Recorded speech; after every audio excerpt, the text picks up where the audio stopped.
John Smith pulled into his garage and pressed the button, closing the door behind him. He saw his wife's car, a Toyota, in the garage and was looking forward to seeing her. The journey was long, and he missed the night spent in bed with her. For a moment, he thought about his life. Although John Smith was the name the government gave him, it was not his real name. He was born to Bill and freed a monster and named Herman. They seemed to have a soft spot for old sitcoms and were known for their quirky sense of humor. They might have thought it was funny, but he didn't think so. He spent most of his childhood trying to get rid of this name, and he received punishment for it at training camps. After high school, he did what many did in the small Texas town where he grew up and enlisted in the Army. He spent 6 years in the Marines, 2 of them in what was affectionately known as the Sandbox, and caught the attention of recruiters who thought he would be a good fit for their organization. So, after 6 years of service in the Marine Corps, he joined an organization called Sector Alpha, a secret government structure that no one was supposed to know about. Part of the reason he was suited for the job was that he did not fit the image or demeanor of a secret agent. At first glance, he was an ordinary man of average height and build doing an ordinary job. He had a generally friendly disposition and was not inclined to act like a rude person. He was someone who could disappear unnoticed in a crowd if he wanted. According to others, he maintained systems for an international software corporation, and the people from Alpha Sector, also known as the company, ensured that anyone who checked him out simply assumed he was just another nerd.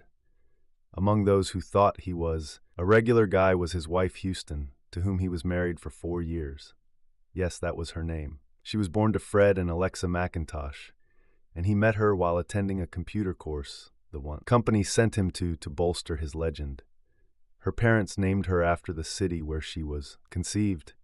He was just glad they didn't conceive her in a ghost town called Two Hans in Arizona. They dated for several months, fell in love, and he proposed to her after the company vetted her and gave its approval. After graduation, she began working as a legal secretary for a downtown law firm, Omega Legal Services, Inc. She was a warm, loving person, a very good cook, and fun in bed. The only thing that bothered him was that she was sometimes a little gullible and naive. When they married, she knew his job required frequent travel, and she never seemed to complain. After all, the most pleasant thing about business trips were meetings after separation. Of course, she couldn't know what he was really doing. For her, he simply traveled to clients around the world solving software problems. This was partly true. He actually did software updates and systems maintenance. But this was only a cover for his real work collecting information. This information was analyzed, filtered, and combined with other data, turning into full-fledged intelligence. He didn't know what they did with them afterwards, and frankly speaking, he didn't care. Sometimes, although not often, he had to use his special training. On this last trip, one of those incidents happened, and as always, it left him in a bad mood. He hoped that a quiet evening in bed with his beautiful wife would make him feel better. He walked into the house and immediately smelled the aroma of lasagna, his favorite dish. Well, one of my favorites. Houston was an excellent cook, and he loved everything she cooked. He walked into the dining room and saw that she had even set the table using the expensive china her parents had given them for their wedding. Yes, he thought this evening would definitely be a good one. He turned to go upstairs when he suddenly saw her coming down the stairs. His eyes nearly popped out of their sockets when he saw her in that outfit. Houston looked great in any outfit, but this black dress left little to no room for imagination. It was the shortest dress he had ever seen on her, barely covering her firm buttocks. It was open back and had 2 strips of fabric that barely covered her beak-up breasts and tied behind her neck. Her long dark hair hung loosely over her shoulders, and the ensemble was completed with high heels. "How do you like it?" she asked, turning around and showing off the dress. He saw that she was wearing only tiny panties underneath, and he had a hard time restraining himself from tearing them off, her right then and there. "Damn," he said, "you look absolutely amazing." She giggled as he picked her up. "Careful," she said, "I don't want you to ruin my makeup." "So what's the special occasion?" he asked. "I see you got expensive porcelain." "Only the best for our guest," she replied. Guest, he was surprised, But there are only 2 plates here. Where will our guests sit? At the head of the table, of course, she replied. At this moment, he had a very bad feeling. Where should I sit, he asked. Where is my plate? I'll explain everything, she said, but first we need to talk. He didn't like it at all. About what? He asked. Perhaps we should sit down, she suggested. Maybe it's worth it, he said, sitting down in a chair. He saw that she was clearly nervous about something. She sat down on the sofa opposite him. First of all, who is this guest? This is my boss, Greg Wilson, she said. You mean this Lovelace, he asked. The same guy who considers himself a gift from heaven to all women. That's how you perceive him, she replied. But he is actually a very nice person, and I'm sure you'll like him if you spend some time with him. I doubt it very much, John said, but continue. You remember I told you about the new position I'm applying for, she asked. Yeah, something like an executive team member position, he clarified. Yes, exactly, she confirmed. Greg and the other partners are evaluating me and a few other girls for the position, and it looks like I might get it.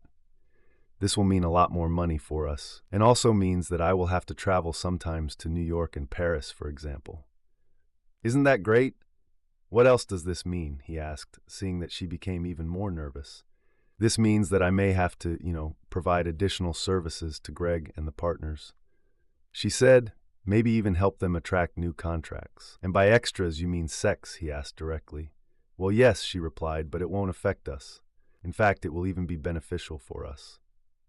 And then Greg says that all men dream of seeing their wife have sex with another man. What else did Greg tell you? He asked, barely suppressing the urge to hit the wall. Well, he said that from now on I should call you cuckold and not let you have sex with me without his permission, she added. And tonight, he's going to help me make your dream come true. Well, Houston, John said, it seems we have a problem. Problem? She asked again. I don't understand. First of all, have I ever given you any reason to think that I want to see you with another man? He asked. You never said it outright, but Greg says that most men don't realize that they're actually cuckolds at heart, she explained. According to him, the male should teach them this. I see, he said. So am I correct in understanding that you invited this Greg guy over to my house to eat my food at my table using our nice china, and then you're going to let him have sex with you in our bed? Did I understand correctly?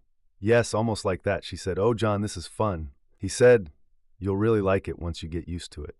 Did he say that? Asked John. Yes, she confirmed. He said, you might be upset at first, but you'll get used to it over time. Have you slept with him yet? He asked. Oh no, I didn't sleep. She replied, he made it clear that the first time should happen before your eyes. It's clear. Let's get something straight, John said. First of all, if you ever call me a cuckold, either to my face or behind my back, I swear I will kill you on the spot, he said with a smile on his face, and believe me, no one will ever find your body. Her eyes widened in fear. She did not expect such words from her husband, who had never shown any inclination to violence. Secondly, if this Greg shows up here and doesn't show me respect in my house, I will turn him inside out, he said, still smiling. Thirdly, if you love me and want to remain my wife, call him right now and tell him not to come and then quit your job, understood? Of course I love you and want to stay with you. She said, it's just sex. It doesn't mean anything. It means everything, he replied. Call. I can't, she said. Why? He asked. Because he's already on his way here, she replied. He will be here any minute. Can I ask you one question? He asked. Which? She answered, scared. Do you really want to stay married to me? He asked. Yes, of course, she replied. Then go upstairs and change now, he said. And don't get in the way. I'll take over Greg. But he's much bigger than you, she objected. He plays sports and knows karate. You're just a programmer. He might hurt you. Leave it to me, he said. Now go and change clothes. Alive, she shuddered and ran upstairs, crying. John was left wondering what to do with his unfaithful wife. Divorce was ruled out because there was too much chance that his real life might be revealed. The agency had its own ways of solving such problems, but he did not like the idea of turning her into a mindless creature. He trusted her that she didn't cheat on him, but there was always a risk that it could happen again. While he was thinking, he heard the door. He opened the door and saw a tall, well-built man. You must be Greg, John said. Yes, it's me, Greg answered with a grin, entering the house and deliberately brushing John's shoulder. John hated it when people did that and could barely stop himself from snapping his neck. "Well, come in," John said, closing the door. "I don't mind," Greg replied. He looked John up and down before speaking again. "So you're that cuckold," Greg chuckled. "Yes," John decided, "this guy needs to die." "No," John said calmly, "I'm Houston's husband." "A husband and a cuckold are the same thing." Greg said scornfully, "Bring me something to drink." "Fuck you," John replied. "I'm not your damn servant." "What did you tell me, cuckold?" Greg asked, clearly irritated. No one had ever spoken to him in such a tone. "Who is this little dude to talk to me like that?" Greg thought. "I said screw you," John repeated. "Are you stupid or also deaf? I'll trample you into the ground for saying something like that." Greg barked, "Do you even know who I am?" "Yes," said John. "You are the one who puts nonsense into my wife's head." "Speaking of your wife," Greg interrupted, "where is she?" "She's getting dressed," John replied. "Oh, here she comes." Houston walked down the stairs in jeans and a t-shirt. Greg looked at her and frowned. "Why didn't you wear the dress I bought you?" he asked. "I told you that you should wear this dress tonight." "I decided I didn't want to wear it," she said. Greg's face turned red with rage, and he turned to, "I told her to wear this dress for me," he said. "I demand that she go and change her clothes." "You know what, asshole?" John replied. "Why don't the three of us discuss this in my office?" "There's nothing to discuss here," Greg replied irritably. "Great," John said. "Then I'll just kill you right here." "Will this work? Is this a threat?" Greg said, starting to sieve with anger. John smiled. "Everything was too easy."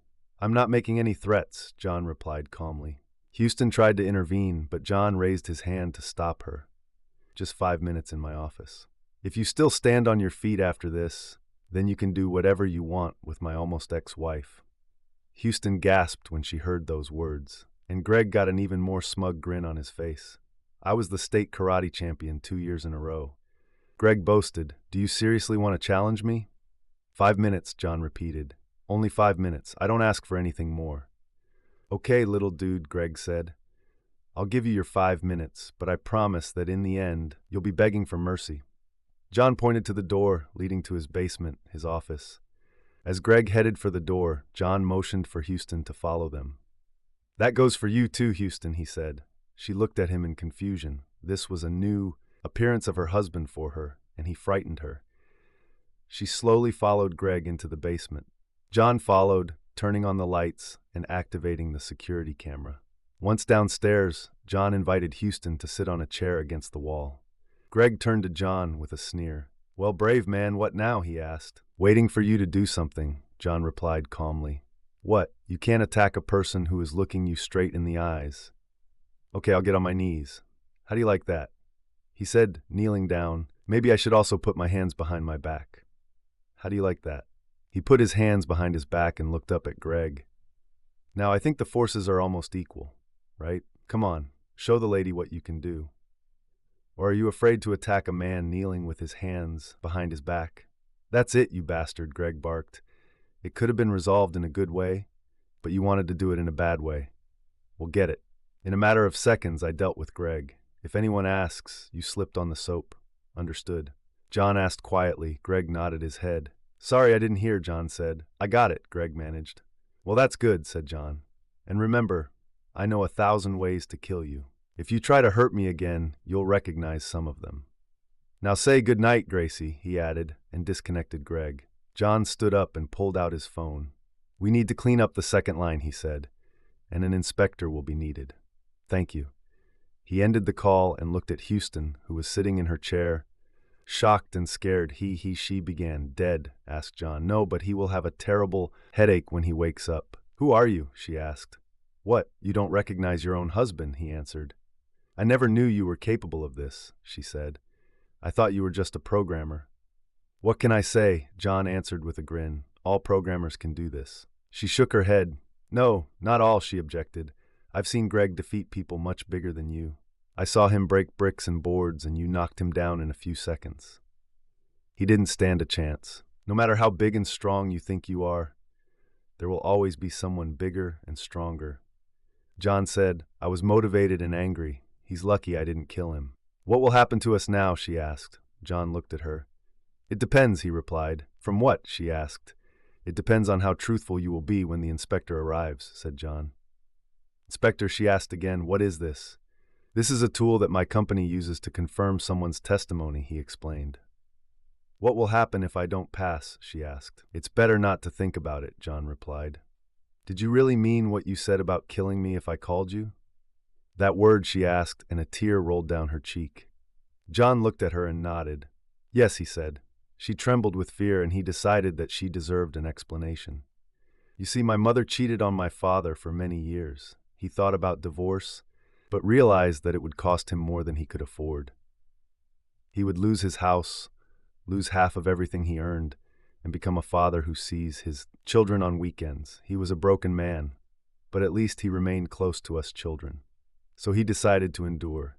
He hated her all this time, and we all saw how it destroyed him. Our mother didn't care about him and continued to abuse him, even though he worked his hardest. For all of us. She humiliated him and called him that word every day, and it literally ate him up from the inside. After my little brother left for college, my father threw his wedding ring in the toilet, drove to the bar where he usually hung out, drank a couple of beers, said goodbye to his friends, and then drove to the cliff where he died. Oh my God, I didn't know that, she said. I'm so sorry that I believed Greg's nonsense. Can you ever forgive me? Ask me about it after the check is completed, John replied. At that moment, the doorbell rang. John quickly went upstairs and opened the door. 3 men in white suits entered the house. 2 of them lifted Greg onto a stretcher and took him to the ambulance waiting outside. The 3rd man opened the case and pulled out a tablet with some kind of device attached to the camera. Well, miss, the inspector began, we will now record your testimony. This device measures galvanic skin response and several other indicators. It is much more accurate than a regular lie detector. Just answer the questions, honestly. First, state your full married name. Houston Smith, she replied without a patronymic. Tell me your age, the inspector continued. 26, she said. The inspector looked at John and nodded. Houston, have you ever cheated on me since we got engaged? Asked John. No, she shook her head. You have not had any sexual relations with a man or woman during this time, he continued. No, never, she shook her head again. Have you allowed anyone to touch you intimately during this time, he asked. No, no one touched me that way, she replied. Were you planning on having sex with Greg in our marital bed tonight? John asked with a trembling voice. Tears streamed down her face as she replied. Yes, she said, sobbing. Why, he asked. Because he said you would want it and that you loved me. Enough to allow it, she said. What else did he tell you? John asked, trying to keep his tone neutral. He said that all married men dream of seeing their wives have sex with another man. And you believed him? Asked John. Yes, she said. Forgive me, John, you go away so often, and I really thought it would make you happy.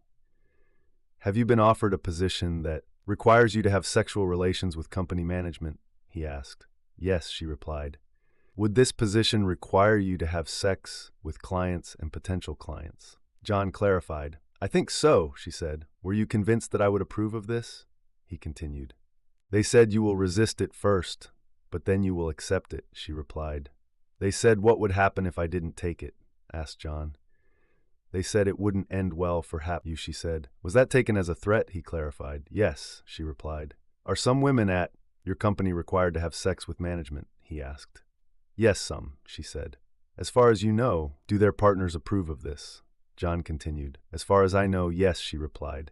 Have you talked to them about this in person with partners? He asked. No, not in person, she replied. A couple of women told me that over time they appreciated it and got extra money for it. So other women get paid extra for having sex with management and clients? He asked. Yes, she confirmed. Do you love me? He asked. She burst into tears. Yes, more than anything else, she replied. Are you ready to quit right now? He asked. Yes, of course, she replied.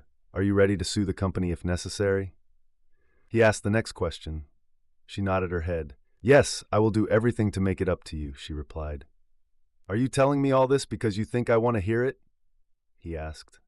She shook her head. No, John, she said. I'm really sorry. I was a fool and believed the nonsense that Greg and other women told me how wonderful it was. Please believe. John looked at the inspector's tablet, then at the inspector himself, who nodded. Well, Houston, John said, that's all for now. Stay here. I'll be back soon. She nodded, and John and the inspector walked up the stairs. Well, John asked when they were alone in the living room. The test shows that she is telling the truth, the man said. By the way, Alpha One wants to talk to... The man opened the app on his tablet, and the face of John's superior, Regis Carlyle, also known as Alpha One, appeared on the screen. His one living, I looked intently at John. John, Regis said, I heard you had an interesting homecoming. Yes, boss, John replied. It's been better. I see, Regis said. I saw the results of the inspection. What are your plans? My instinct is to get her out the door, John admitted. Regis nodded his head. No one would judge you for that, John, he said. But before you make a decision, you should know the full picture. What other picture? Asked John. If you file for divorce, there is a chance that your relationship with Alpha could be exposed, Regis said. And that would be sad if you know what I mean, both for you and for her. I understand, John said. Alpha Sector left no loose ends. If he had been exposed, especially in court proceedings, it could have cost him his life and Houston's, and he knew that. Regis did not hesitate to kill people, even if they were close to him. Great, Regis said. You should also know that we have been monitoring Omega for a long time, thanks to some data you brought back on recent trips. This was news to John, which means we were watching your wife too. He added, this didn't surprise John, and I can tell you that while your wife has shown extreme poor judgment, she hasn't crossed the line yet. I'm glad to hear it, John replied. Can you tell me more about Omega? Not on this connection, Regis said.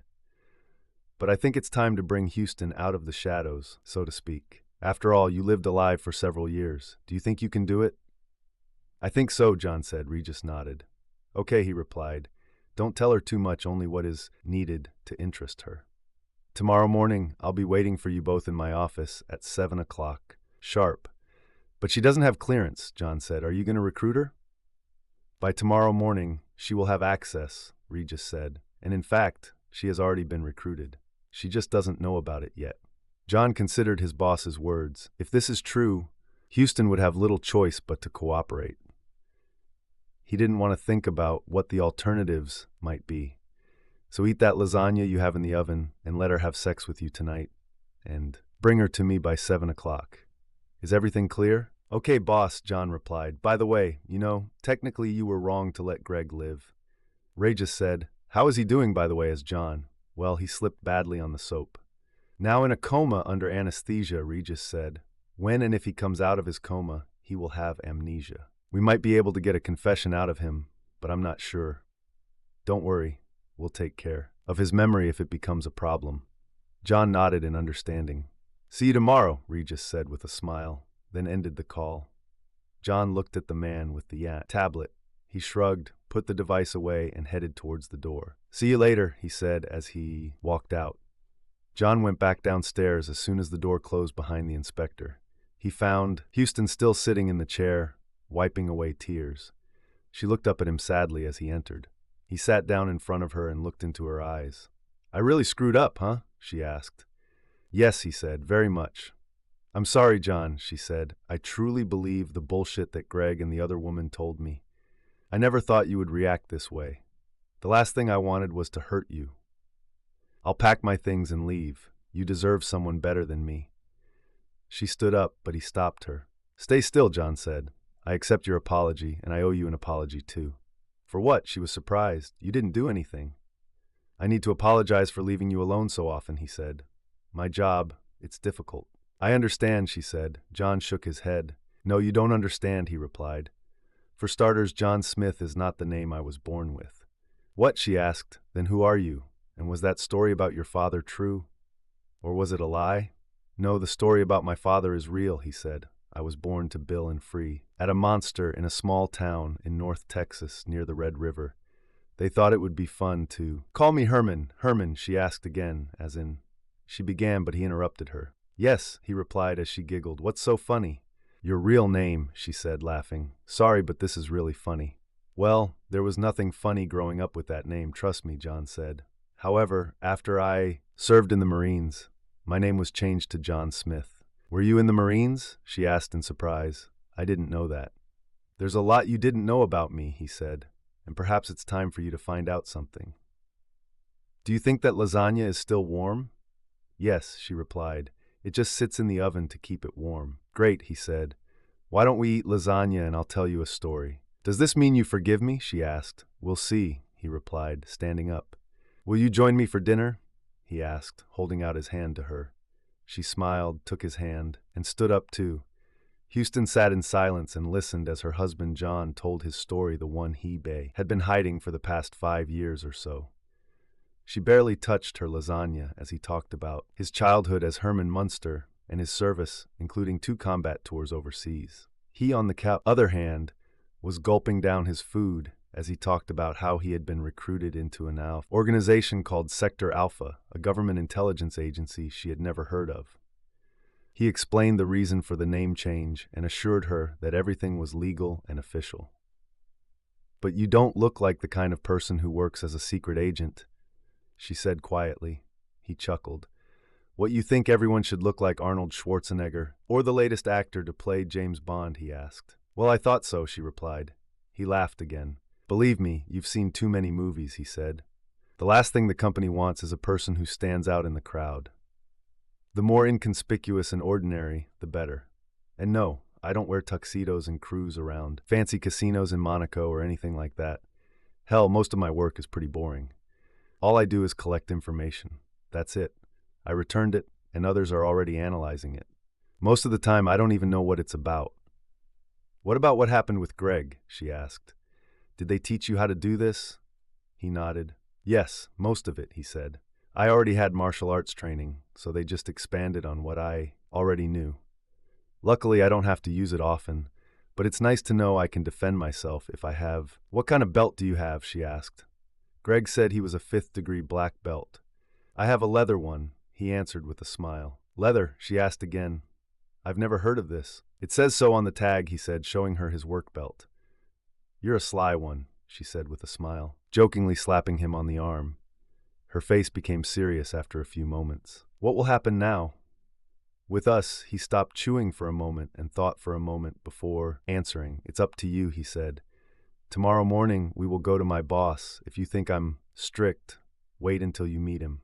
What time do we need to be there? She asked. He said 7 of them, which means we better be there by 6:45, he replied.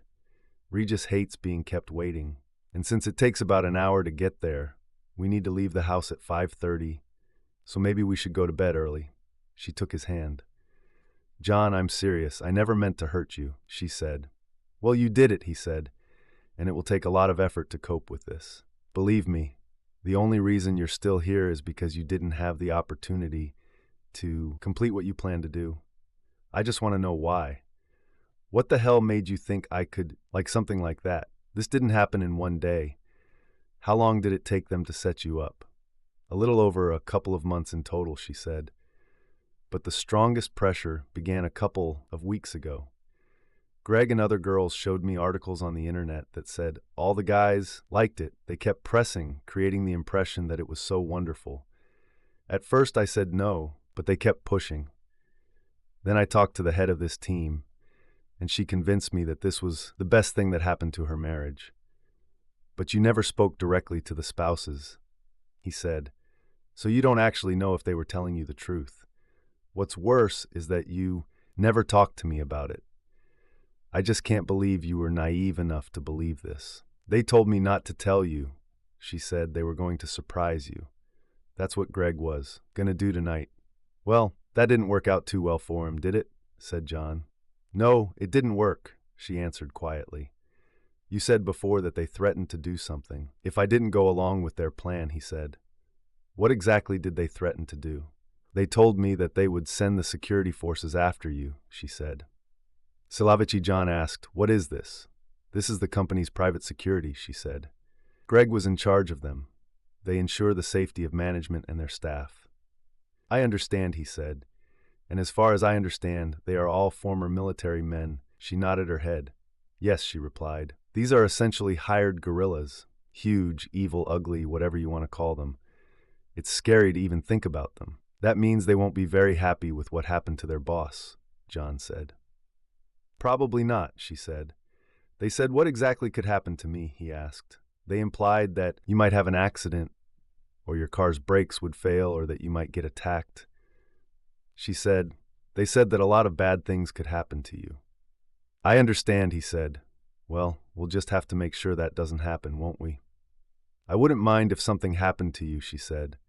Everything will be fine, he said, trying to calm her down. In fact, John was worried too, but he didn't want to show it. Why don't we go to bed now and deal with this tomorrow? She smiled.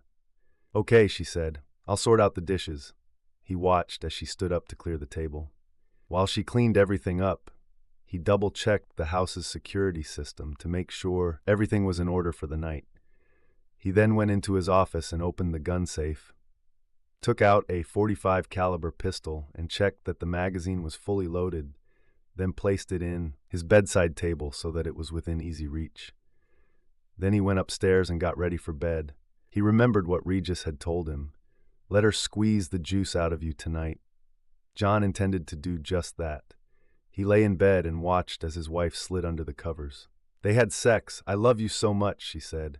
You are the only man in my life, and I will never be with another. I hope you believe me. Of course, he replied. He didn't want to think about other options at this moment. They hugged each other tightly and fell asleep peacefully. They woke up early in the morning and began to get ready for the road.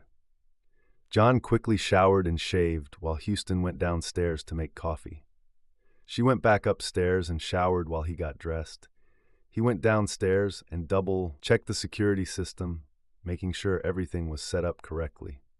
If someone tries to break into the house, it will be recorded on video surveillance. He poured a cup of coffee for each of them and warmed up a couple of breakfast rolls to take with him on the road. By that time, Houston had already descended and was ready to go. They grabbed their cups of coffee and muffins and headed to the car. Houston had no idea where her husband's office was and was stunned when they pulled up to what looked like a junkyard in the middle of nowhere. "Do you work at the landfill?" she asked in surprise. He smiled as he answered. "Not everything is as it seems," he said as he pulled up to what looked like a portable toilet. She looked at him even more confused. "Oh, please don't tell me you work in a composting toilet," she said. He laughed and turned off the car. "Remember what I just said," he replied. "By the way, give me your phone." She took it out of her purse and handed it to him. John unlocked the phone and after a few quick movements of his fingers, handed it back to her. "I almost screwed up big time," he said. "I disabled the tracking software they installed on your phone. Hopefully they won't be able to track us now." "Were they following me?" she asked. "Yes," he confirmed. "Let's go. Regis is already waiting for us." She got out of the car and watched as John walked to the portable toilet and opened the door. He invited her to come in first. She walked inside and looked around as he joined her. "At least it doesn't smell," she said. John smiled and locked the door from the inside. Soon they felt the small room begin to descend. At that moment she realized that it was an elevator. The elevator descended for quite some time before it stopped, and the door automatically opened. John motioned for her to leave first, and as soon as she did, a guard in a green camouflage uniform approached her and demanded to see her identification. She pulled out her driver's license and handed it to him. The guard scanned the barcode and looked at the screen for a few seconds, then held the device to her eye. "Don't move," he said as the red beam scanned her retina. He looked at the VEP screen again and nodded. He repeated the same procedure with John. "Come on in, Alpha 1 is waiting for you both," the guard said. John motioned for Houston to follow him down the long, empty hallway. At the end of the corridor, another door automatically opened, through which they walked. They found themselves in a large marble foyer with an insignia on the floor. It said Alpha's sector on it. The caption read, "First line of defense." On one of the walls, Houston noticed an inscription, "Our enemies do not sleep, and so do we." John invited her to stand on the large round emblem. As she did so, the emblem began to lower, and they found themselves in another large room filled with monitors and people talking quietly into microphones. While they were looking around, a large man with a disfigured face, an eye patch, and a short haircut approached them. "Regis Carlyle," he said, extending his hand to Houston. "Everyone here calls me Alpha 1, but you can call me Mr. Carlyle or Regis." "You must be Houston. Nice to meet you." "Yes, it's me," she said. "Nice to meet you." "An interesting name for a woman is Houston," he said. "My parents named me that because they said I was conceived in Houston," she replied. He nodded. Well, you're lucky they didn't conceive you in Todd Sack, Arkansas, right? He said with a smile. Probably so, she agreed. Please come into my office, he said, turning around. They followed him into an office with transparent walls. The door closed silently behind them, and the glass instantly darkened so that no one outside could see them. Sorry, Regis, but I've never heard of Alpha Sector, Houston said. And that's good, Regis replied. If you heard, it would mean that we have a mole and someone would have to die. Oh, she said, so what are you guys doing? We collect information from around the world, analyze it, and either pass it on or take action if necessary, Regis said. Your husband is one of our information gathering specialists. He looked at John before continuing. By the way, Mr. Wilson is still breathing, although he is in a medically induced coma. I saw how you dealt with him last. Impressive. Thank you, John said. But it was stupid of you to kneel, Regis added. Sorry, Regis. I thought it was the right move at the time, John replied. Regis nodded. Well, just don't do that again, he said. So how long have you known about the leadership support team? He asked Houston. I think about 2 or 3 months, she replied. What did they tell you about it first? He asked. Well, they said it was a prestigious team in the firm that supported the executives and senior partners, she replied. They said they only select certain employees and that it would mean a lot of travel for me. But I would get a big promotion and bonuses, and John will also receive a bonus from the company. When did you learn about the sexual aspect of the job? Regis asked, his one eye narrowing. About 2 weeks ago, she replied. When John was on his last mission, right? Regis clarified. She nodded. Yes, she said. The head of the team, Linda Wharton, invited me into her private conference room and told me about... Yes, she did, Regis said, pressing a few buttons on his computer. Look, an image of a beautifully furnished conference room appeared on the large screen behind Regis. The camera seemed to be mounted somewhere high on the wall. Houston gasped when she saw this. How did you get this? She asked. This is Linda's private conference room. Through the camera built into the TV on the wall, Regis answered calmly. You've heard stories about this, haven't you? They have been circulating on the internet for a long... I thought it was just a conspiracy theory, she said. He smiled. That's exactly what you should have thought, he replied. Now look, he pressed the button and the video began to play. The screen showed Houston entering the room, followed by Linda. Why don't you sit down, Houston? Linda said. Would you like some coffee? Oh yeah, that would be great, Houston replied. They watched as she sat down and Linda turned to pour the coffee. She glanced at Houston briefly and then poured something into the hot drink. Stop, John said. Regis paused the video. What does Linda do with the coffee? Asked John. Good observation, Regis said. It looks like she's putting some kind of drug in the drink. We'll come back to this a little later. He pressed the button again and the video continued. You drink coffee with sugar, right? Houston, Linda asked. Yes, a little, Houston replied. Linda poured 2 spoons of sugar and stirred the coffee, then handed it to Houston, who took a sip. Great, she said. Thank you. Linda sat down opposite, so Houston, Linda began. I just spoke to the senior partners and they are thrilled that you can join the team. Oh, this is wonderful, Houston said, her voice filled with joy. But before we continue, I need to discuss a couple of things with you, Linda said. First of all, how are things going with your husband, John? He's on a business trip right now, right? Linda asked. Houston nodded. Yeah, he left last night and he'll be gone for about 2 weeks, Houston said. Does he know you're being considered for the team? Linda asked. Yes, and he's excited for me to have the opportunity to grow within the firm, Houston said. So he supports you, Linda clarified. Oh yeah, he's the most supportive and loving husband you could ever ask for, Houston replied with a smile. I'm glad to hear that, Linda said. Now what I'm about to tell you may be a little shocking, but believe me, you'll appreciate it later. And it's important that your husband supports you. This will be decisive. Oh yeah, he's very supportive, Houston said. All he wants is for me to be happy. That's even better, Linda said, because there is one aspect of the work that we haven't told you about yet, which Houston asked. All team members are required to provide, shall we say, personal services to the managers and senior partners, Linda said calmly, and sometimes to clients or potential clients. Houston took a sip of her coffee before answering. What do you mean by personal? She asked. To put it bluntly, sexy, Linda replied. That's why it's so important that you have a good relationship with your husband. Do you mean that I am expected to cheat on my husband? Houston asked in shock. Not really, Linda replied, because by the time you start working in a team, your husband will want it himself and we will help him with this. This is partly why he will also receive bonuses from the company. I don't know if I can do this, Houston said. I know it's shocking, Linda said. Every new team member is shocked by this, but trust me, everything will be all right. By the time we explain everything to your husband, he will be more than happy to see you getting satisfied. Besides, did you know that every married man wants to see his wife having sex with other men? I didn't know that, Houston responded. It's true, Linda said. Most of them are too embarrassed to admit it, but deep down it is one of their biggest fantasies. John never said he wanted to see me with another man, Houston said. Of course not, said Linda. He's probably afraid that you'll think he's a weakling or something. But believe me, guys love the thought of it. Or even two, I'll send you some links to stories that will just blow your mind. You want to be part of this team, don't you? Yes, of course I do, Houston replied.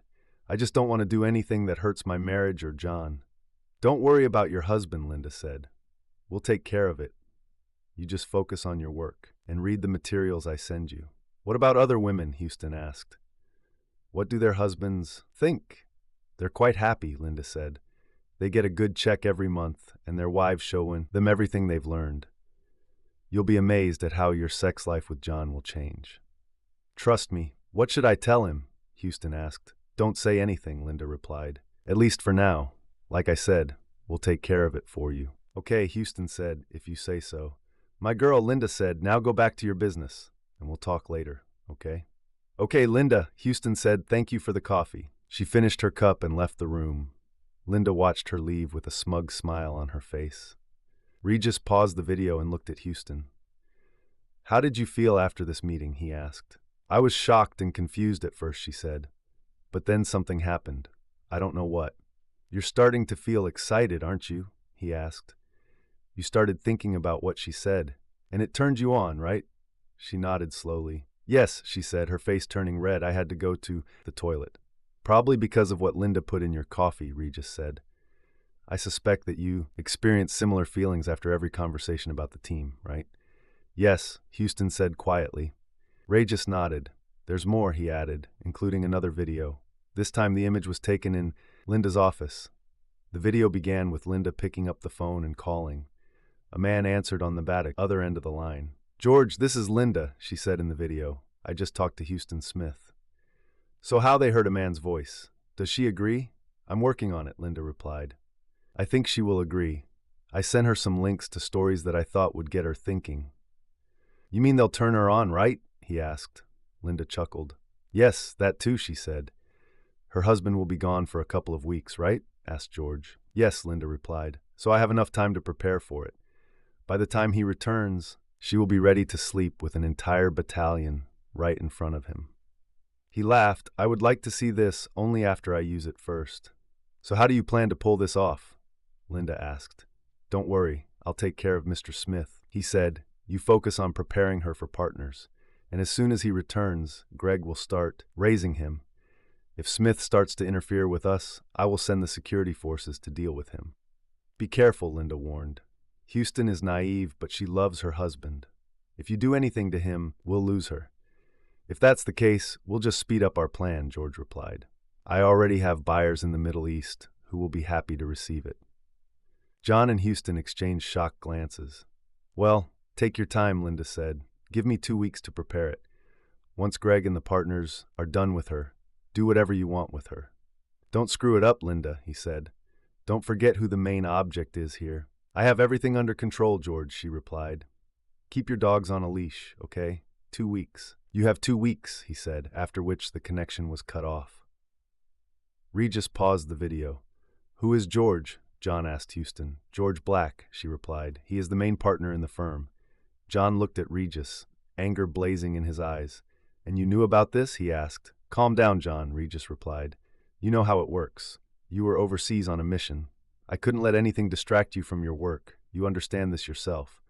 Besides, I was confident that you could deal with Greg, and you did. If things got out of hand, I knew you would give the signal. You're not a trained SEAL who claps your hands on command. You are a trained agent. Your job is to improvise, adapt, overcome. He took a deep breath before continuing. By the way, there are more videos if you want to watch them. Most of them are conversations Houston has with Linda and Greg, repeating things she's already. Other videos show Houston talking to other women on the team. And in each of these videos, Houston is given a dose of some substance. They were preparing you for your fall, John, while she was gradually being turned into their tool, and they almost succeeded. He looked at Houston before continuing. But I don't think you were the main target. He told her, you were bait. I think the main target was John in the Alpha sector. You heard what George said about buyers in the Middle East? Yes, John confirmed. We believe the Omega partners are involved in a human trafficking network. With international connections, Regis explained. You were their last victim. Oh my God, she whispered. Regis brought up photographs of 5 women. These 5 women have gone missing in the last 2 years, he said. And they all have one thing in common. They worked for Omega. Did you know any of them? Yeah, I knew a couple of them, Houston replied. They said they were being transferred to another department, and I never saw them again. Neither did their husbands see them, Regis added. They continued to be paid salaries and were told that their wives were on business trips. After some time, after not hearing from their wives, the husbands filed missing persons reports. There was no further news about the women. We believe they were sold into slavery just like it could happen to you, Houston. Is there any chance of getting them back? She asked. Regis shook his head.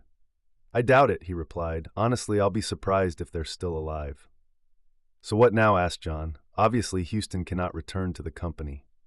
No, it can't, Regis agreed. Besides, I think the company has already come for her. What do you mean? Asked John. Regis clicked on his computer and brought up the video from the camera installed in John and Houston's living room. There were 4 large men in dark suits and sunglasses in the room, and Linda with them. What the hell? John exclaimed, stunned. How were they able to bypass our security system? Good question, Regis said, looking at Houston. Honestly, I didn't give them the code, she said nervously. We'll see what they do, Regis replied, turning his attention back to the video. They're not here, one of the large men said to Linda. She pulled out her phone and stared at the screen for a moment before tapping on it. A few seconds later, Houston's phone rang. Regis nodded at her, indicating that she should answer. She took out her phone and answered the call. Houston, where are you? Linda's voice came through the speaker on the video. John and I are not at home, she replied. What happened to Greg last night? Linda demanded. I don't know, Houston responded. I think he slipped on a bar of soap or something. It was one hell of a soap, Linda said. He's in a coma. What the hell happened last night? Greg got into a fight with John. Well, John didn't take it the way you said. Houston responded. This won't end well, Linda said. The senior partners are not happy. You need to come to the office immediately. I can't do this, Houston said. Honestly, I'm thinking about writing a letter of resignation. That won't happen, Linda said. You made commitments, and your partners expect you to fulfill them. I made a commitment to my husband first, Houston responded, and this is much more important.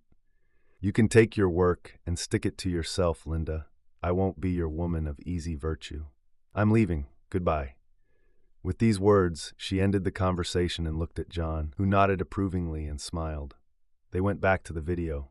Linda stared at the phone for several seconds, her face turning red with rage. Then she clicked on several icons on the screen and addressed the men. The last signal from her phone came from an area that looks like a landfill. On Highway 87, she said. Go there and intercept them. Bring them to me. Whatever you do, don't kill him. We need both alive, and now go. The 4 men nodded and left the house. Linda looked around for a few moments, then shook her head and walked away. The video stopped as soon as she closed the door behind her. Well, I'd say we have about an hour before they get here, Regis said. He picked up the phone and dialed the number. Operation Yard Dog's in an hour, he said before hanging up. Exactly an hour later, 2 black subs drove into the landfill. They parked behind John's car and stopped. 4 men in dark suits got out and walked towards John's car, where they were met by 2 men in overalls and baseball caps. John, Houston, and Regis watched the meeting on video. How can we help you guys? One of the men in overalls asked in a thick southern accent. smiling to reveal crooked teeth. His badge said, "Bubba." "We're looking for the person who owns this car," said one of the men in the suit. "For what? Do you want to buy it from him or something?" Bubba asked. "We need to talk to him." The man said, trying to intimidate Bubba with his height. He opened his lit jacket to reveal a pistol holstered under his arm. "Where is he?" "Hey, T-Bone," Bubba shouted to his partner. "Look here, this guy looks like he's carrying a gun." T-Bone laughed and raised his left pump-action shotgun. "It's not a gun," T-Bone said. "This is a toy for babies." "But this is a real weapon," he added, reloading the gun. The man in the suit raised his hands as a sign that he didn't want any trouble. "We're not going to give you any trouble," he said. "We just want answers, that's all." "Well, we're out of answers, man," T-Bone said. "But I have a bit of a thrashing in my backyard. I'll be happy to give it to you for free if you want. You realize there are 4 of us and only 2 of you, right?" Another man in a suit intervened. "Not so fast, kid," the third man said as he approached T-Bone. "Why don't you guys get back in your cars and get the hell out of here before T-Bone gets mad in here?" Bubba suggested, maintaining his southern accent. The people in suits looked around and saw several more men in overalls with guns and realized that they were outnumbered and outgunned. The second man in the suit put his hand on the first and said, "We won't let Smith leave without knowing this," he said. "We don't need to mess with these villagers." The first one nodded. "You're right," he replied. "Okay, we don't want any problems. So let's leave." He turned to T-Bone and Bubba. "You didn't see us." "Then get out," T-Bone said, "and don't come back here again, okay?" The other men in overalls laughed.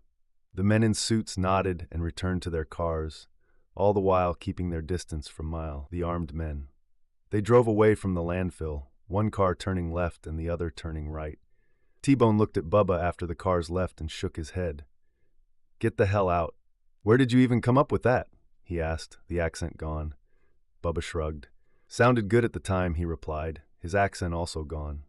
T-Bone laughed and took out his walkie. "The costumed ones left," he said. "One headed north, the other south." "Acknowledged," said the voice everyone recognized as Alpha 1.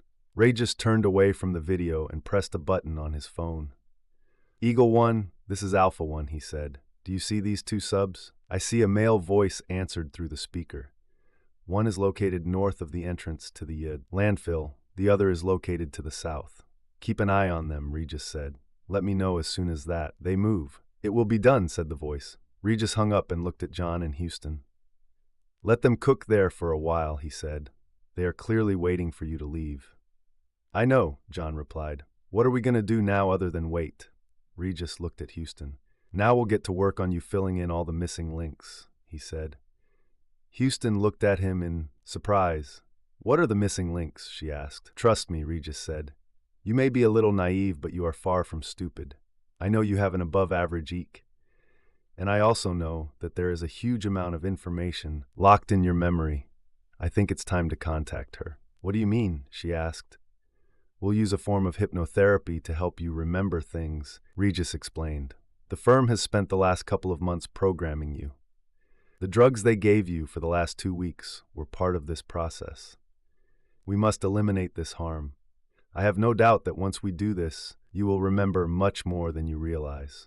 Won't it hurt her?" As John, Regis shook his head. "Not at all," he replied.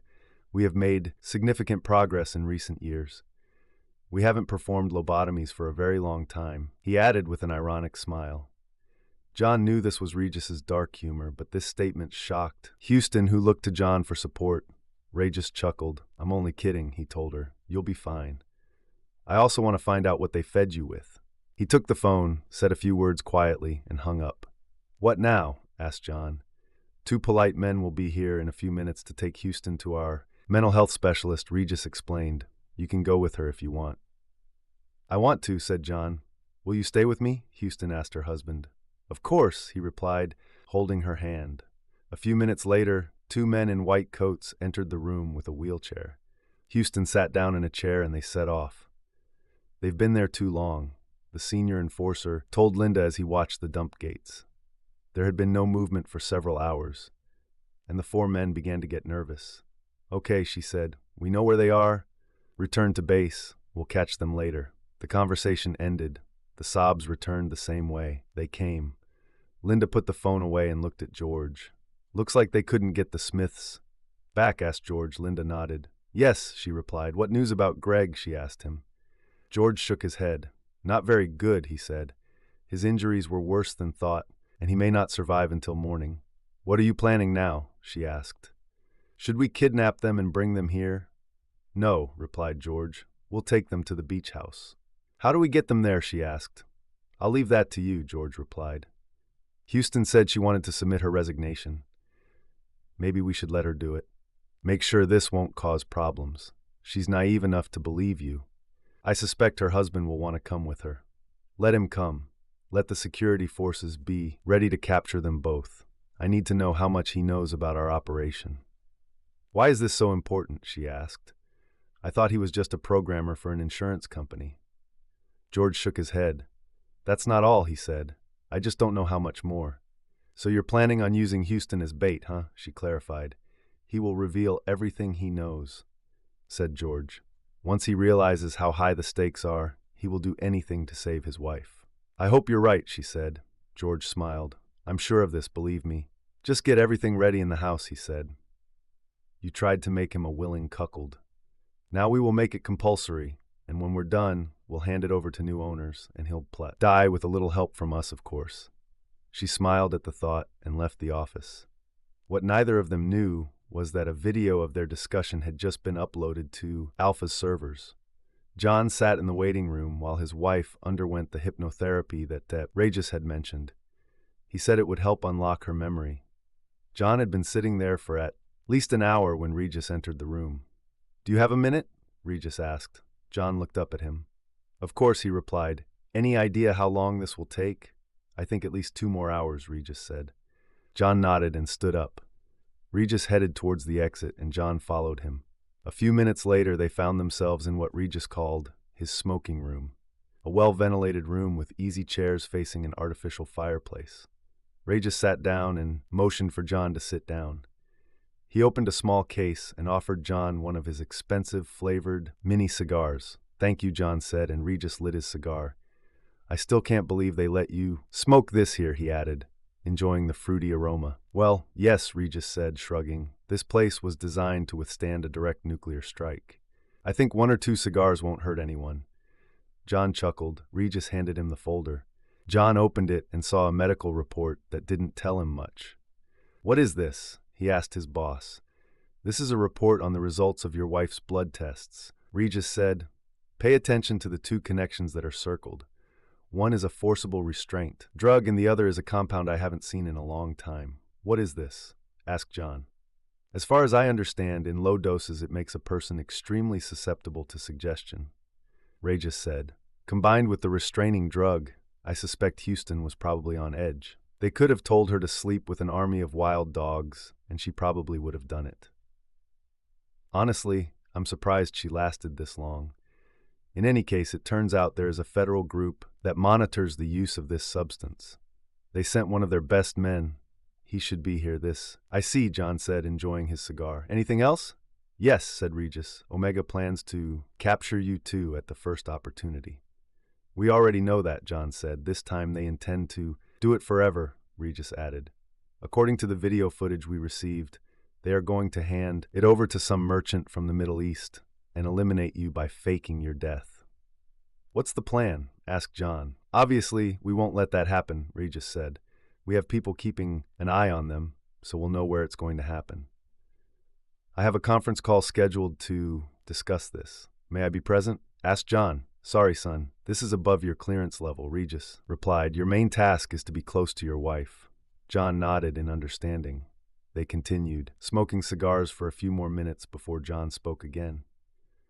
Have you ever been married, Regis? He asked. Regis glanced at him with his one eye. Yes, a long time ago, he said, pain sounding in his voice. What happened if it's not a secret? Asked John. The same thing that happens to many of us in this area, Regis said. Too much time at work, too much stress from fighting the enemies of the country and having to keep it a secret from those you love. You know how it goes. John nodded. Yes, I know, he said. Regis looked at him seriously. It was too much for my wife, Regis said. I came home one day and found that she had left. She left a note saying that she had found someone else someone who would be at home and could open up to her. On the same day, I received divorce papers. This was 15 years ago. I'm sorry, John said. Are there any children? Yes, said Regis. 2 beautiful girls. Their mother took them, and now they call some other guy Dad. I haven't talked to them for many years. I guess they've already forgotten about me. But things may be different for you. I hope so, John said. Regis nodded. Houston is a good woman, Regis said. Yes, she can be a little naive sometimes, but she is smarter and stronger than you think, and she really loves you. God knows why. They both grinned. You need to be there for her, John. John nodded. I know, he said, and I will. Okay, Regis said, standing up. I need to make a call. You go to Houston. I'll write to you when I'm ready. Got it, John said. He finished his cigar after Regis left, then went to check on Houston's progress. When he arrived, he was informed that they were finishing up, and she should leave soon. John sat down and began to watch TV, but his thoughts were not with what was shown. About an hour later, the door opened, and Houston came out. She smiled when she saw him, and he noticed that she looked a little different. Although he couldn't quite explain how. How do you feel? He asked. It's okay, she answered with a smile. John turned to the technician who was treating her. Can she go? He asked. The technician nodded. Yes, she's free, he said. They are already preparing a report for Alpha 1. Got it, thank you, John said, and turned to Houston. I don't know about you, but I'm terribly hungry. Do you want to go to the cafeteria and get something to eat? Of course, she said. They went to the cafeteria and ordered big, juicy bacon burgers and fries. You look somehow different, he said when they sat down. Are you sure that everything is fine with you? I feel much better than I have in a long time, she replied. My head seemed to become clearer. Did you remember a lot? He asked. Oh yes, she replied. Her eyes sparkled and she continued. I can't believe how close I came to cheating on you. Can you ever forgive me? I think so, he said, opening the folder with the medical report. What is this? She asked. This is your blood test report, he said. They found traces of a restraint substance and something else that was supposed to make you susceptible to suggestion. Regis says with what they found on you, you were probably going crazy. Is that so? She nodded, wiping her eyes. Yes, it was so, she said. The last week was just hell. I could barely stand it every day. And those stories that Linda sent you, he asked. Have you read them? She nodded. Do you want to tell me about them, or can I guess what they were about? You can guess, but I'll tell you, she said. They were all the same. Husbands were weak, wives were women of easy virtue, and lovers were bastards. Husbands were humiliated, forced to watch their wives have sex with another man, and then forced to clean up after them. And did these stories excite you? Asked John. I'm ashamed to admit it, but yes, they were arousing, she answered. Between these stories and what Linda, Greg, and the rest of the girls said, I was constantly excited. Of course, now I understand that all this time I was stuffed with some kind of substance and programmed. Regis said it was amazing how long you lasted, John said. It wasn't easy, John, she replied. It was like 2 parts of me were fighting. Good Houston said, no, don't cheat on your husband, it's wrong. But bad Houston whispered, come on, girl, let Greg have sex with you. John will never know. I'm glad you listened to good Houston, except for that last day, John said. Would you really have slept with Greg if I hadn't beaten him? Probably, she replied. No, that's not true. Yes, I would do it. And I'm so ashamed of it, John nodded. You reminded me very well of who I am then, she added, smiling at him. Will you ever be able to forgive me? I think I can, given the circumstances, he said. Just don't let it happen again. I promise, she said. I know I can be naive sometimes, but now my eyes are open. I have one condition, John said, with a smile on his face. Which, she asked. You're going to show me what you do with that toy someday, he said. Seriously, she asked, smiling. Do you want to see how I do myself? Of course, he replied. Why not? Maybe if you're nice, I'll let you watch me do it myself. You are so mischievous, she said. But I agree. John felt his phone vibrate and took it out. It was a message from Regis. We need to see Regis, he told Houston. Have you finished your lunch? She nodded and stood up. Yes, I'm done, she replied, finishing the last of her fries. John joined her, and they went to Regis's office. When they entered, they noticed a man of average height in a dark blue jacket in the room. John Houston, Regis said, this is Oscar Warren from the Homefront Security Task Force. Oscar, this is John and Houston Smith. They all shook hands, and Regis motioned for John and Houston to sit down.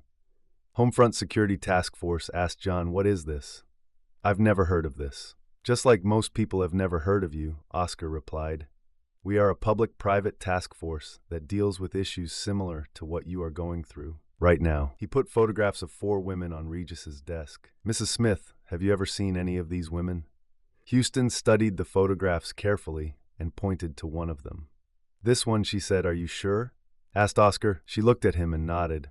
Yes, she answered. It was a long time ago, maybe a couple of years ago, but I'm sure. She was talking to George and Linda. That is, with George Black, the senior partner, and Linda Wharton, the head of the so-called executive support group, Oscar clarified. Houston nodded. Yes, she confirmed. Do you know what they were talking about? Asked Oscar. No, absolutely nothing, she replied. I thought she might be a client or potential client. Have you ever heard of MS, or Mutual Marriage Assistance Society? He asked. Houston thought for a moment before answering. Yes, I have seen these terms, she said. They appeared in several documents that passed through my desk, but I didn't attach any importance to it at the time. The woman you identified was Pat Witherspoon, Oscar said. Does this name mean anything to you? No, nothing, she replied. Oscar nodded. Who is Pat Witherspoon? Regis asked. She was the lead and mass agent, Oscar replied. She died about 1.5 years ago in custody. And what is this MS? Regis asked. This is an organization originally created to punish men who cheat in marriage, Oscar said. But she was reborn into something else. What bothers me is what Witherspoon did in Omega. MS was in the business of promoting a dominant political ideology. So what did they have to do with a white slavery law firm? Good question, Regis said. What do you know about the house on the coast? He asked Houston. The company has a place on the coast, she answered. But this is not just a house. This is a whole complex with a pier and a helipad. I've never been there, but I was told that everything there is surrounded by a wall, and there are security gates. Top officials come there when they want to communicate with clients or just have a rest. That's where George and Linda were going to take you, Regis said. Houston was silent, reflecting on what had been said. Suddenly her eyes widened. What's happened? Regis asked. I remember one of the girls telling me about a party she was at there, Houston said.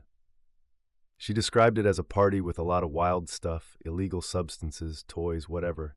That's where they plan to hand you over to one of their so-called buyers, Regis said. I think we need to contact the White House, Oscar said. Regis nodded and turned to John. Why don't you two go out for a few minutes, he said. John stood up and motioned for Houston to leave the office. As they walked out, Houston spoke. What did Regis mean? She asked her husband. Linda and George were going to make you a sex slave, he said. From what I understand, they were also planning to kill me. Oh my God, Houston said. What are they going to do now? I don't know, he answered. We'll have to wait and see. We didn't have to wait long. A few minutes later, the door opened, and Regis invited them inside. When they sat down again, Regis pressed a button on his phone. We found this coastal complex, Regis said. You were right. It is surrounded by a wall, and there is a security gate. Looks like there's activity there.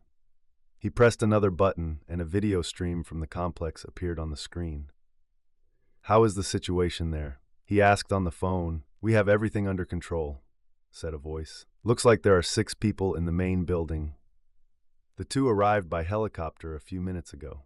4 of them appear to be security guards. There is also 1 woman and an elderly man. It's probably George and Linda, Houston said. Got it, Regis said. Wait for further instructions. He pressed another button. This time, the voice on the phone was different. Eagle 1, said the man. Eagle 1, this is Alpha 1, Regis said. Do you have visual contact with the target? Affirmative, Alpha 1, the man said. Armed, Regis asked. Fully loaded, ready for action, the man replied. Regis realized what this meant. The agency's drone was armed with 4 Hellfire air-to-surface missiles. Wait for my signal, Regis said. Destroy the helicopter and demolish the main building. Accepted, replied the operator. At that moment, Houston's phone rang. She looked at the screen and silently said, Linda? Hi, Linda, Houston said, answering the phone. How can I help? Houston, I think we misunderstood each other today. I want to fix everything, Linda began. Will you and your husband be able to come to the house on the coast? When? Houston asked. Right now? Yes, now would be ideal, Linda replied. Can you do it? This is very important for George and for me. I don't think that will happen, Linda, Houston said. Not today, not ever. Actually, Linda, you can go to hell. Oh yes, and one more thing. What? Linda asked, her voice sounding annoyed. Enjoy hell, bitch, Houston said, ending the conversation. She looked up at Regis, who smiled and nodded. Destroy them, he told the drone operator. Having received confirmation, they turned their attention to the monitor.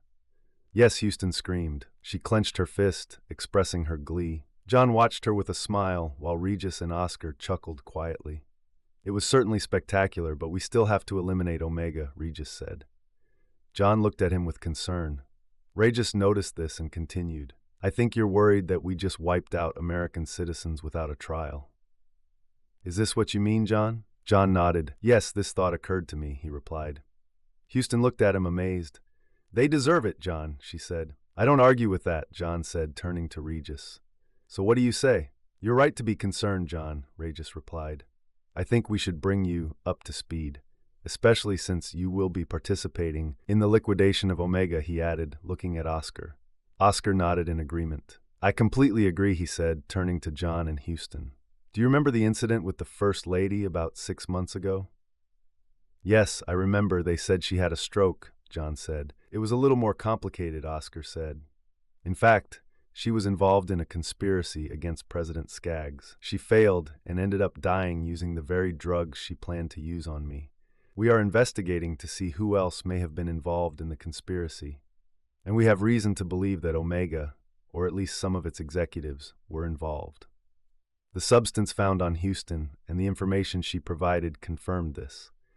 Simply put, Houston was targeted because she saw and heard too much, Regis added, although she didn't realize it at the time. Plus, add a Middle Eastern twist. The man George was planning to sell it to his ties to terrorist groups throughout the region. For them, she was an extra link that needed to be eliminated. Who gave the order for their liquidation?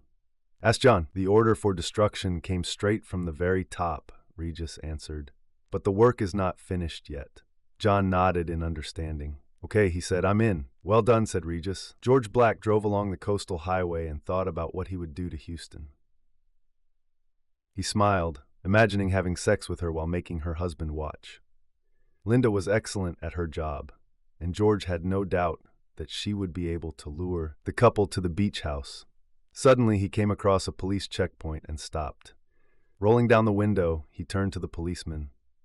Sorry, sir, but there was an incident up ahead, and we had to close the area, the patrolman said. We can't miss anyone, but I need to get into my house, George objected.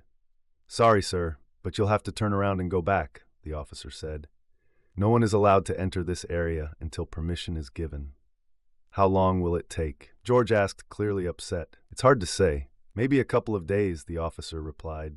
George considered his options and decided to turn around.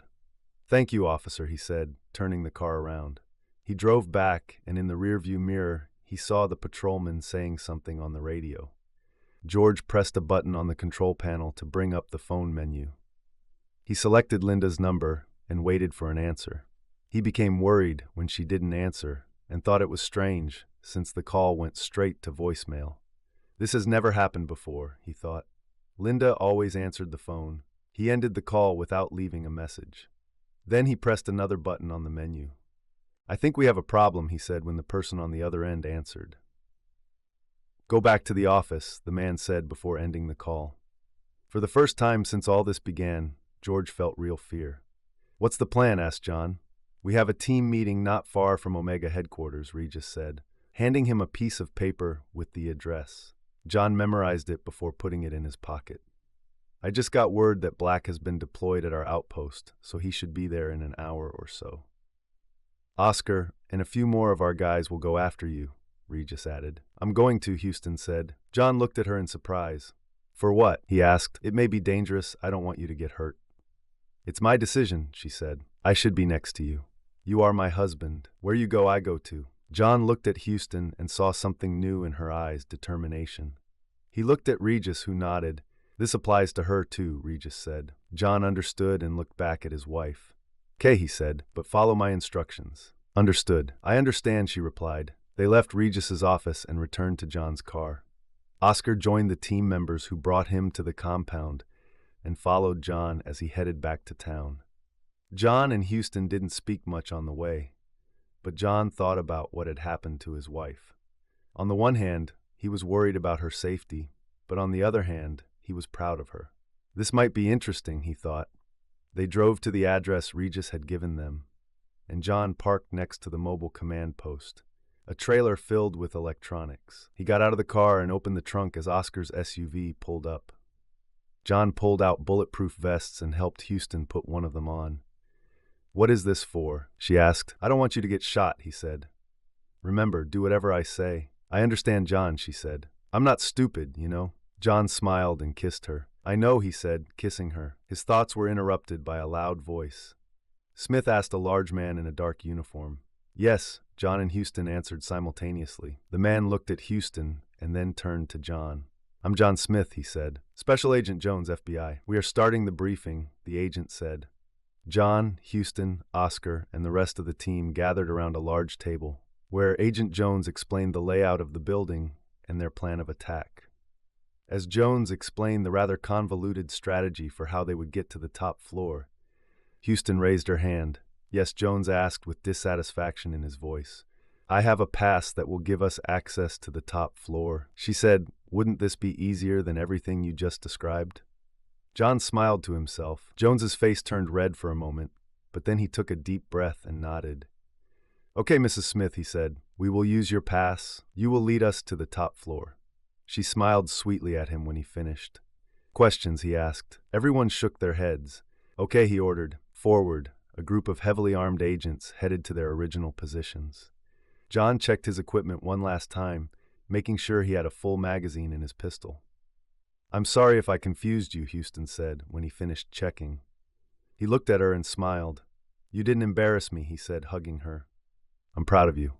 I don't think anyone has ever silenced Jones so quickly." He kissed her and then finished checking his equipment. Oscar joined them, and they headed towards the building. George sat at a large conference table on the top floor of Omega headquarters and listened in shock as Jim Bradbury, the chairman of the board of directors, told him about the destruction of their waterfront complex. "What should we do now?" he asked the older man. "Get rid of all the evidence, idiot," Jim said. "I told you that if you don't start thinking with your head, this will all turn into disaster. But you didn't listen, and now let's get to work." George began to rise from the table when a large man in a dark suit entered the room. "We have a problem," the man said to the two managers. "The FBI is coming." "What?" George asked in surprise. The man repeated. "They're everywhere in the building." "Run to the roof," Jim ordered. "I'll call a helicopter." "It's too late," the guard replied. "The FBI has already occupied the roof." "Damn it," George swore. "So what now?" Their conversation was interrupted by a loud noise as FBI agents burst into the room. The security guard reached for his gun, but the FBI agent quickly disarmed him before he could draw his weapon. John, Houston, and Oscar entered the room along with several armed agents. "Now you can become someone's toy in prison," John said, approaching George. He looked at Houston as she approached him. Without saying a word, she hit him with all her might. "I quit," she shouted in his face. John turned him over, cuffed George's hands, and read him his rights. Oscar did the same with Jim. FBI agents dispersed throughout the top floor and arrested the rest of Omega's top managers. All were charged with a range of crimes, including conspiracy to commit treason and human trafficking. Agents also confiscated all of Omega's files and were working to remove them from the building. As they watched the scene around them, John's phone vibrated. He looked at the screen and saw that Alpha 1 was calling. "Smith," he said, answering the call. "John, great job," Regis said. "Thanks, boss," John replied. "Look, why don't you and Houston take the rest of the week off?" Regis said, "On Monday at 7 a.m. she will start training." "Education?" John asked. "Yes," Regis confirmed. "I'm sure you want your new partner to be fully prepared for field work." "Did you say partner?" John asked in surprise. "Of course," Regis replied. "You work well together and I like her approach. Now go and enjoy each other while you can." After the conversation ended, John looked at his wife. Having her as a partner would be interesting, he thought to himself. "Is everything okay, honey?" she asked. "Yes," John replied. "Regis gave us the weekend, and then you'll start training." "Train?" she asked. "Yes," John confirmed. "You will be my new partner." She smiled and hugged his neck. "Partner, huh? I like the sound of this. Come on, Mr. Smith. I want to make love to you." "Sounds like a plan," John said. They left the office holding hands and headed home.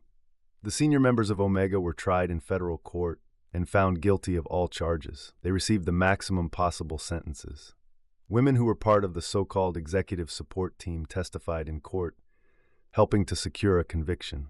Greg never recovered from his coma and died of a heart attack the day. The remaining Omega executives were found guilty. 2 months later, John and Regis stood in the gallery, watching Houston train with her hand-to-hand combat instructor. She's come a long way in a short time. Now, she was not the naive woman John had once married. She became a strong, confident woman who could stand up for herself. John was proud of her progress. "Tell me something, Regis," he said, watching his wife. "What?" Regis asked. "Did you do something to her during hypnotherapy?" asked John. "No," Regis answered. "What you see now is the real Houston Smith. We simply helped her realize her inner strength. You haven't changed your mind about her being a partner, right?" "Not at all," said John. "Actually, I'm looking forward to it." "Okay," Regis said. "She only has a few weeks of training left, and then I have a task for you too." "Is it true?" asked John. "Which?" "Not now," Regis replied. "When she finishes, it's probably already lunchtime. Why don't you take her out to lunch?" "Of course," John said. He walked downstairs and entered the gym just as the instructor was leaving. Houston noticed him, wiped the sweat from her brow, and ran towards him. "What do you say, partner?" she asked, kissing him tenderly. "Great job, but I think you should take a shower before lunch," he said, laughing. She laughed in response and playfully slapped his arm. "After lunch, I'll take you to the shooting range," he added. "Oh, can I play with your gun?" she asked. "You're clearly in a playful mood today," he remarked.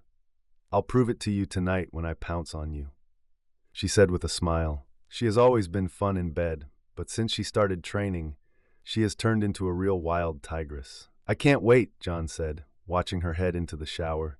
He admired her toned legs and buttocks. Yes, he thought, life promised to be very interesting. Subscribe to our channel so that your love doesn't cheat on you. And go ahead and listen to the next story, because this story is nothing compared to the next one. If you're under 18, don't even think. Click to the next one. Click to the next one. Click to the next one. Click to the next one. Click to the next one.